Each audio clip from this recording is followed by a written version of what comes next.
¿Qué significa esta fecha? ¿Qué sucedió un día como hoy? Yo estoy muy viejo ya.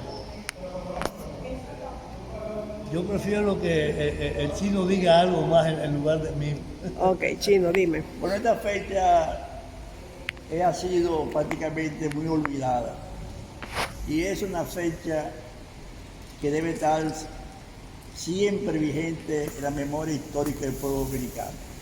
No entiendo cómo algunos historiadores no hablan de esta fecha. Fue un día 20 de octubre que la juventud dominicana se levantó de una rebeldía y decidió tomar las azoteas de las calles España, de las casas, y ahí inició lo que se llamó la batalla de la calle España, defendiendo su derecho a la libertad, porque todavía 5 meses después del ajusticiamiento de Trujillo, el país vivía todavía en un estado de mucha tensión, mucho terror, mucho pánico. Estamos hablando entonces del 61. 61, porque tú sabes que había un proyecto imperial con los herederos de Trujillo, de seguir gobernando sin Trujillo. El pueblo le leyó ese discurso oculto, porque ellos se presentaban como demócratas, que iban a iniciar la destrujización del país, el famoso discurso de Balaguer en la ONU, todo ese tipo de cosas. Pero la gente finalmente fue perdiendo el miedo. Contribuyó mucho a la llegada de la avanzada del PRD con Violán, Silva y Castillo, y el mitin el 5 de julio en el Parque Colón, donde ahí comenzó la gente como a coger más confianza. Y esa presencia del PRD y su llamada Caravana de la Libertad por todo el país, promoviendo la democracia, fue dándole a la gente más confianza, rompiendo el miedo, hasta que este 20 de octubre, claro, con un antecedente que comenzó, diríamos desde julio, el mes de julio ya la juventud comenzó a expresarse en las calles, en el Conde, en la universidad, en las escuelas, pero todavía faltaba esa explosión social. El 16 de octubre en la universidad los estudiantes deciden romper con todo el trujillismo, tumban las estatuas, rompen los retratos de Trujillo y piden la cabeza del rector Machado, que había sido nombrado recientemente por Balaguer. Y ahí la universidad en esos 5 días fue permanentemente protesta, y esa lucha desde la universidad se fue a la calle y contagió todo el país, los liceos públicos de todo el país, y los estudiantes hicieron lo mismo, hicieron la universidad, rompieron los cuadros de Trujillo, las estatuas, los bustos, donde si había una escuela que llamaba Geoqué Trujillo le quitaban el nombre, o sea, toda una rebelión de la juventud. Y bueno, llegó eso al momento cumbre, que fue la gran concentración de jóvenes. No solamente eran estudiantes universitarios, habían de la secundaria, había jóvenes de aquí de San Carlos, de Villa Francisca, de San Antón, de toda la Ciudad Nueva. Y de temprano, ese 20 de octubre, nos reunimos en la calle El Conde, donde había unos restaurantes, el Sublime, y había otro restaurante, la Cafetera, donde nos reuníamos y ahí planificábamos la agenda del día de protestas. Entonces ese día nos concentramos, trazamos la línea de hacer una gran movilización, nos metimos en la calle El Conde aplaudiendo, libertad que no la hay, libertad que no la hay. Esa era la consigna principal. Hasta que llegamos a la calle España y doblamos la calle España. No sé quién fue el que se ideó tomar las azoteas. Se ocuparon las azoteas de muchas de esas casas, de la calle España, de la Paz de Villín, de la Soy Noel, de la Paz Lincado, sino toda una área de protesta. Y los estudiantes, armados de pedazos de las tapas del acueducto, de los contadores del acueducto, de piedra, de palo, comenzaron a enfrentar la primera llegada de la patrulla policial, que vinieron a dispersar la multitud, pero la policía no pudo. O sea, los muchachos vencieron a la policía, entonces vinieron los refuerzos, la guardia, con sus fusiles Mauser y comenzaron a disparar a los muchachos en las azoteas, y los muchachos seguían la lucha, Eso fue de las 11 de la mañana hasta las 6 y pico de la tarde. Todavía en la noche, 6 y pico, no te escuchaban los quejidos, lo que nos ocultamos en las casas vecinas y nuestras propias casas, que estaban en la manifestación, pero cuando llegaron nos metimos en nuestras casas y ahí nos ocultamos. Oíamos los quejidos, los gritos de toda esa pandilla de policía y guardia que se metía en las casas como las bandas esas hitlerianas, rompían las puertas y buscaban los estudiantes por todas partes. Hubo uno llamado Tirso Roldán Vargas Almonte, que lo encontraron en un closet. Era de lo que estaba en el balcón de su casa, tirándole a la policía. Lo ubicaron, subieron al segundo piso, lo sacaron del closet y lo tiraron de un segundo piso. Ese murió. Otro, Dimagio, otro apellido Solís. La prensa recogió que eran 4 muertos, pero más de 60 heridos.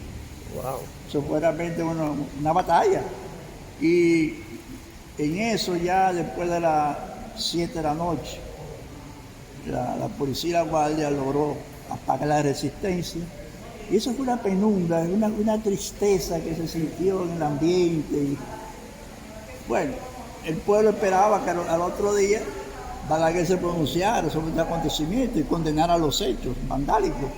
No, Balaguer lo que fue 2 días después, el día 22, cogió y habló al país y comenzando con su famosa palabra. Sea mi primera palabra para agradecer el gesto cívico dado por la policía y las Fuerzas Armadas en los acontecimientos en la calle Payá, y comenzó a alabar a la policía y todo eso. Es decir, que los estudiantes estaban por la ruptura con la dictadura y Balaguer la afianzaba. La afianzaba completamente, porque Balaguer era el intérprete más oportuno que encontró el imperio en esos momentos, fue Balaguer. Y entonces, en ese sentido, el país vivió momentos muy difíciles. Yo recuerdo que llegamos a ver los portaaviones norteamericanos del Paseo de los Estudios, ahí en la avenida Washington. Se veían los portaaviones. ¿Ese día? Sí, ese y otros días anteriores, cuando la huelga famosa del 19, la huelga que duró 11 días, de noviembre, los portaaviones estaban ahí en acecho, mirando. De ahí salió el poema de Pedro Mil: oh, portaaviones intrépidos, ustedes que se han acercado a las playas del Santo Domingo, un poema lindísimo de Pedro Mil.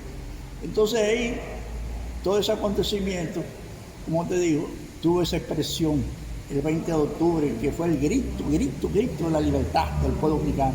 De ahí para adelante llegó la Navidad, vino la misma fuerza popular, Navidad sin Balaguer y esto, produjo una situación. Bueno, vino el mes de octubre, noviembre, se produjo la gran huelga nacional que duró 11 días por la salida de los Trujillo, de la familia de Trujillo, Balaguer, todo el mundo que se fuera del país. Y en ese término fue que te digo que ese acontecimiento se dio.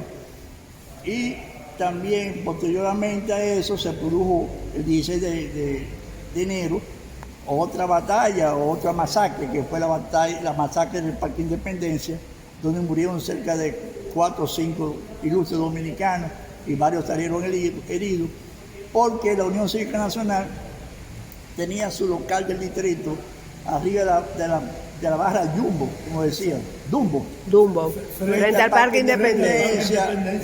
Y ahí uno de sus líderes, José Aníbal Sánchez Fernández, que era secretario general del distrito, del sección del distrito, cogió por un motor para adelante y comenzó a arengarle a la multitud, que comenzó a concentrarse frente al local, y sus palabras llegaban al palacio.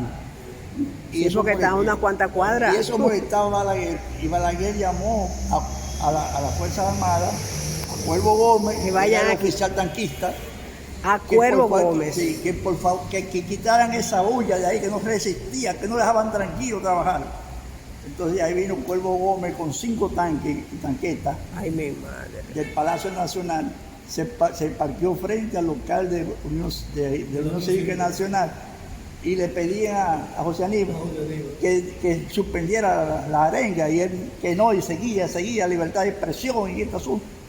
Y entonces ellos, viendo que él no cedía, con los tanques ahí apuntándolo los guardias, tipo muy valiente. Entonces lo que hizo fue que fueron a los bomberos, cogieron una escalera, se subieron en la escalera para quitarle los micrófonos y bajar la bocina, y hay un tirijala, hay una cosa, y entonces se creó la masa para arriba del tanque, de los tanques. Ahí vino Cuervo Gómez y dijo ¡fuego! Y ahí vino un gran ametrallamiento. Ahí murió Pío Arona, que era un sastre muy famoso. Wow. Y ahí, que yo recuerdo que en su sastrería decía Pío Arona, sastre anatómico, estudió en Cuba. Era perfecto. Sí. Y murió también un pelotero de los famosos aquellos tiempos, no recuerdo ahora mismo cómo se llamaba, y varios heridos. Yo recuerdo que yo estaba ahí en ese momento, y yo fui de lo que me tiré ante el ametrallamiento al suelo, y recuerdo que los casquillos le caían uno encima, y recogiendo los heridos en cualquier vehículo que pasaba por la calle Soyupo 9, y yo vivía en la Santo Tomé con Noel, frente al Padre Villini, que era el hospital donde llevaban los heridos. Mi madre, que estaba en un balcón, me ve ensangrentado por yo llegar con los... y se desmaya. Yo dije que no, que estaba bien, que no se preocupara, que estaba bien, que lo que estaba era recogiendo heridos. Y toda esa situación se dio en ese proceso. Realmente que es para que hoy, un día como hoy, el pueblo dominicano y aquella juventud que no vivió esa experiencia, conozca que si hoy tenemos libertad, la que disfrutamos grandemente. Esos muchachos simularon ahí, lucharon, fueron los responsables de que hoy nosotros... Y los que están vivos como tú. Los que están vivos, los que hemos sobrevivido a todas esas situaciones. Como usted, señor, también. ¿Cómo se llama el señor? Romeo Ginach, ingeniero. Y nosotros lo que hemos querido realmente fue de los fundadores de la Federación del Canto Dominicano. Lo que hemos querido es que esta fecha que ha sido olvidada, con intereses de los grupos oligárquicos que quieren imponernos su cultura del olvido, para que la juventud no se fije en ese pasado y lo haga presente. Queremos rescatar esta fecha que es necesario que ejemplo de valentía, de heroísmo como este, se tenga vigente en la memoria. Aunque tú lo dices un poco, yo quisiera que tú me dijeras por qué tú crees que esa historia un poco reciente todavía no es reseñada en los libros de texto de República Dominicana debidamente. Y la respuesta me gustaría ver si la dan los dos. Acércate. Bueno, imagínate, tú sabes que... ¿Por qué ustedes creen que está sucediendo eso? La educación dominicana es una educación que está dirigida por los mismos grupos oligárquicos, conservadores. Hay otras razones. El origen de las manifestaciones, con la espontaneidad que hubo en todos esos meses y la falta de una dirección precisa en la lucha, es lo que ha hecho que eso no quede diluido. ¿Me está entendiendo? Sí. Esa es la realidad. Pero esa es la vida. Es tan así eso, que yo con la Fundación Amor y Hermanaristia hacemos muchos encuentros con las escuelas públicas, charlas y salimos de ahí decepcionados cuando vemos el nivel de conocimiento de la historia reciente de los estudiantes, que tú le preguntas quién fue Camaño, nadie sabe explicar quién fue la hermana Mirabal, nadie sabe decir, y menos del 20 de octubre y ese tipo de cosas. Uno realmente sale ahí hasta con lágrimas en los ojos. Digo, caramba, ¿qué es lo que está pasando? Y es que le han comido el cerebro a estos muchachos que no quieren. Estos aparaticos, estos celulares, esta tecnología, en gran medida es una herramienta importante, pero obviamente de acuerdo al uso que se le dé. Entonces han puesto los muchachos que ya no cogen un libro, no estudian como algunos, porque todavía hay muchachos realmente que son ejemplos, pero en el sentido global conducen a esta juventud a que no piense, a que no lea, no conozca ese pasado heroico, para que no lo repita en el presente. Eso es así, básicamente. Es un proyecto ideológico, cultural de los grupos gobernantes. Que tú ves los libros de historia y tú te encuentras con episodios como esos que no aparecen en las escuelas públicas, no aparecen. Todavía el periodo de Balaguer no ha sido bien tratado, incluso buena parte del de Trujillo, aún con todo lo que se ha escrito de la dictadura. Pero te estoy diciendo que en una ocasión la Federación de Fundaciones Patrióticas hizo que se constituyera vía una ley la Comisión de la Verdad. Y fuimos donde el canciller actual, Álvarez, que era de los especialistas en derechos humanos, estos asuntos, tenía un background, y tú sabes, el tipo que más conocía de eso.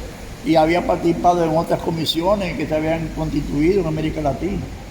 Y fuimos donde él, siendo canciller, y le planteamos la idea, digo, todo se puede hacer, pero sin meter a Balaguer ni lo demás. O sea, hay que nada más Trujillo. Pero ya la gente, los Trujillos ya ni existen.